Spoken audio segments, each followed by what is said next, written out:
Zonja Çaushi, keni fjalën, të përgatitet zoti Pacaj. E nderuar drejtuese e seancës, të nderuar kolegë, të dashur qytetar. Sot nuk diskutojmë thjesht për disa nene në kodin penal, por sot marrim një vendim më shumë për rendin, sigurinë dhe drejtësinë në këtë vend. Është një ndërhyrje drejt për drejt, aty ku ligji ka pasur nevojë të forcohet, të qartësohet dhe të funksionojë më mirë. Ndërsa këta kolegët tanë të opozitës, të cilët ikën tani se filloi dhe Big Brotheri dhe kanë arsye më shumë për ta ndjekur, zgjedhin të jenë kundër çdo nisme, edhe kur ajo mbron qytetarët, edhe kur ajo forcon drejtësinë, ne kemi zgjedhur të marrim përgjegjësi reale për të afruar Shqipërinë më pranë standardeve evropiane. Po Tedi, po, ke arsye ta ndjekësh Big Brotherin. Me ty e kisha. Ky projekt ligj është një punë konkrete.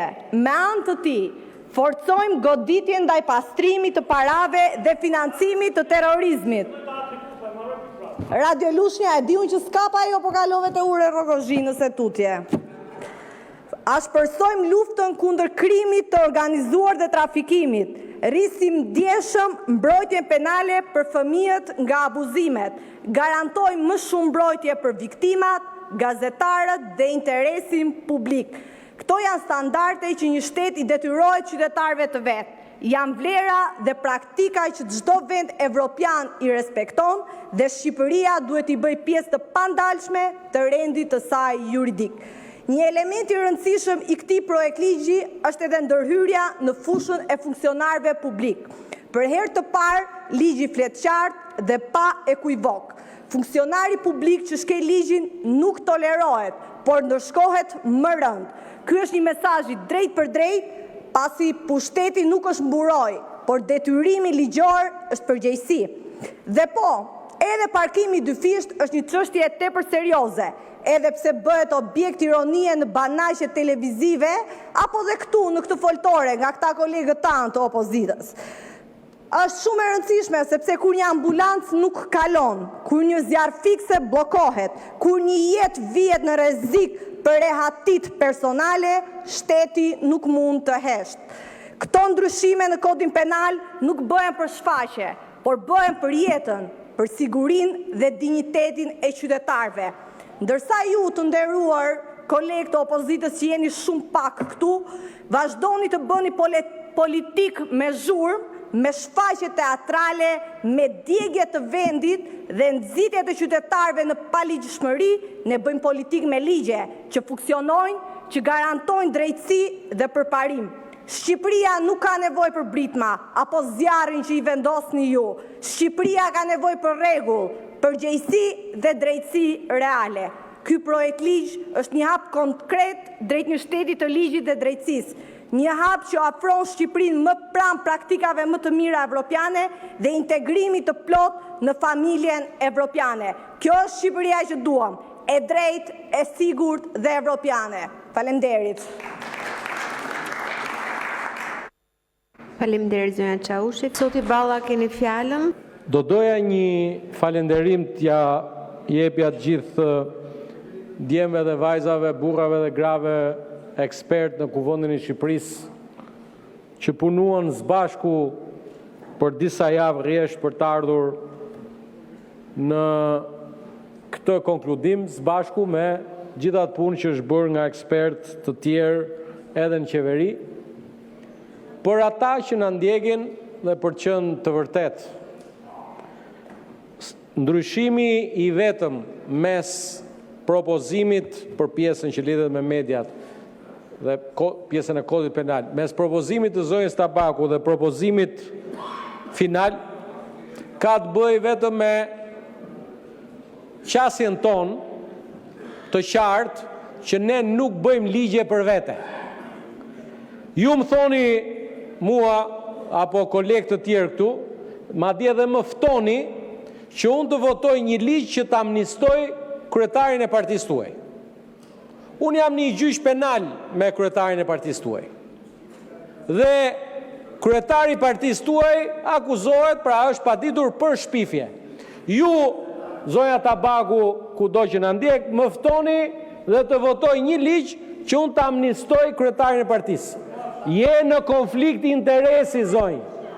Je në konflikt interesi, unë nuk mund votoj një ligj që të amnistoj kryetarin e partisë tënde. Ti do t'i bësh një qok, kryetarit partisë, e kemi diskutuar së bashku, të kam thënë qok për politikanën nuk ka. Për gazetarët, pa dyshim që i kemi përjashtuar. Zoti Myzyraj, unë nuk ju kuptoj ju gazetarët, sepse ju nuk pranoni vetëm pjesën tuaj, madje thoni të depenalizohet edhe për politikanët. Dhe imagjinoni ku ka arritur dikur Partia Demokratike, që sot luftën e vetë politike e ka zbritur na shpëtoni nga shpifja, ju lutem na amnistoni shpifjet, na depenalizoni shpifjen, na hiqni dhe fyrjen. Kjo është Partia Demokratike sot. 2 lufta ka, 2 gishtat, njërën thot na hiqni shpifjen, tjetrën thot na hiqni fyrjen. Dhe madje hipokrizia zbriti deri aty që një kolege që unë e respektoj, e zën ngusht, por ja donte puna, tha se janë shumë vende të Bashkimit Evropian që e kanë hequr kriminalizimin e shpifjes, pra e kanë depenalizuar në gjuhën.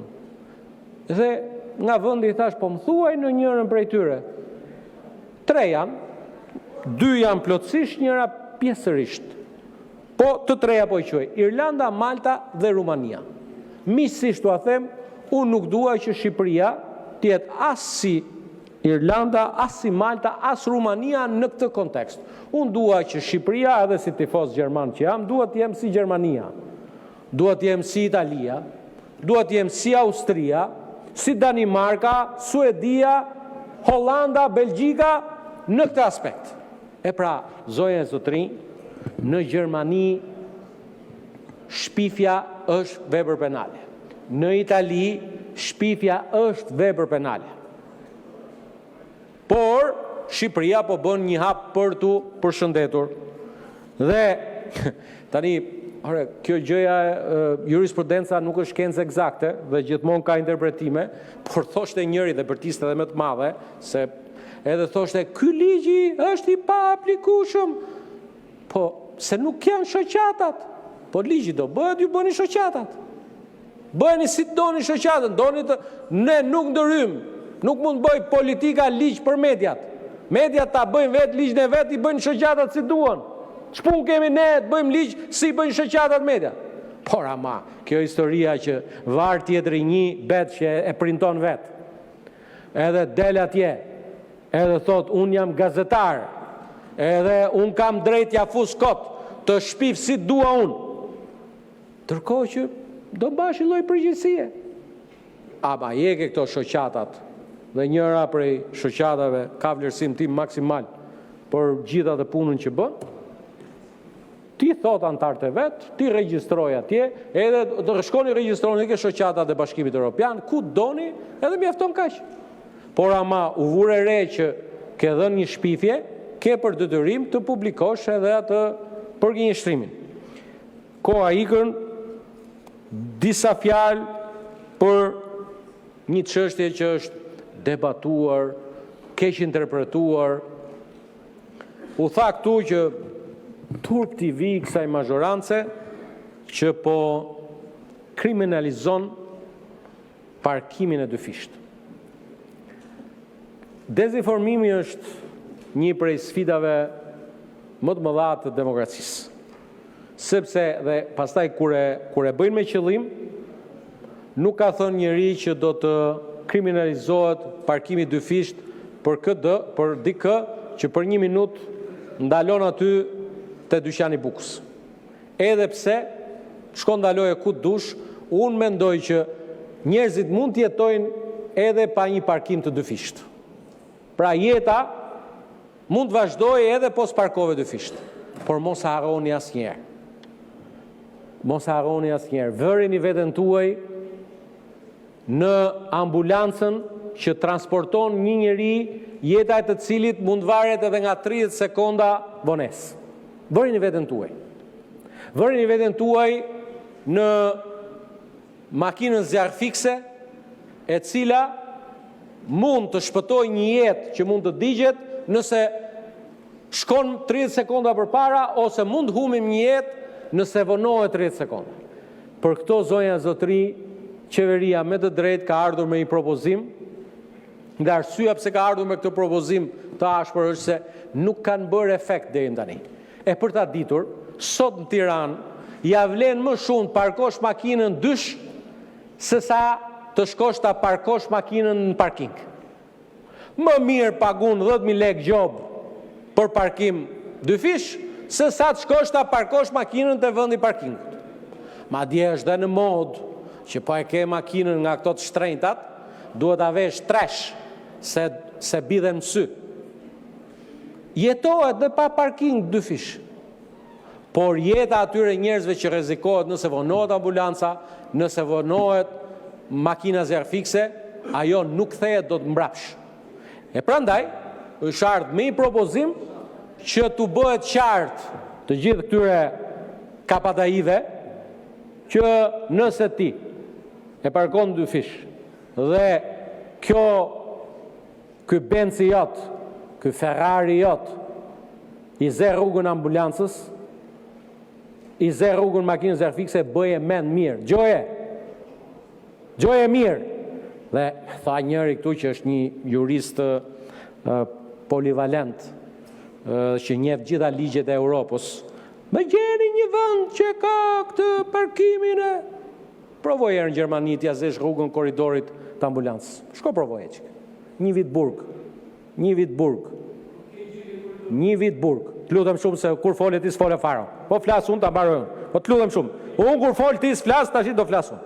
Ashtu. Shko provoje atje në Gjermani. Zërja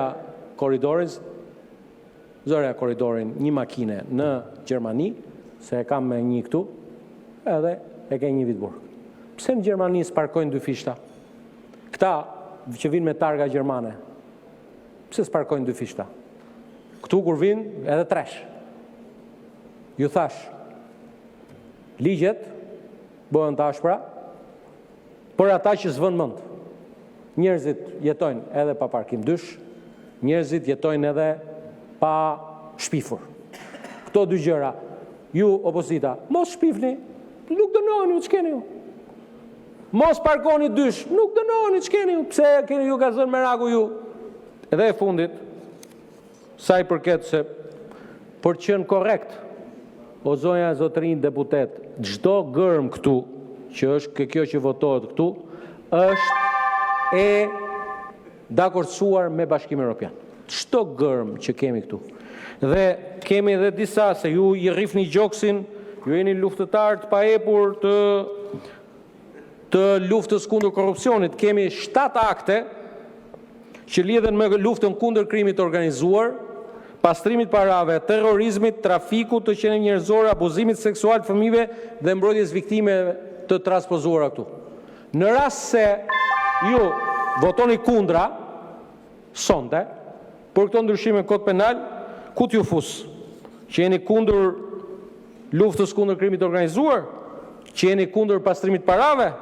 Apo jeni kundër terrorizmit? Se dikur partia juaj ka pas dhe miq që të lidhur me terrorizmin. Apo jeni kundër trafikut të qenie njerëzore? Apo jeni kundër abuzimit seksual të fëmijëve dhe mbrojtjes viktimave? Ku t'ju fus ke kjo pjesa? Faleminderit shumë.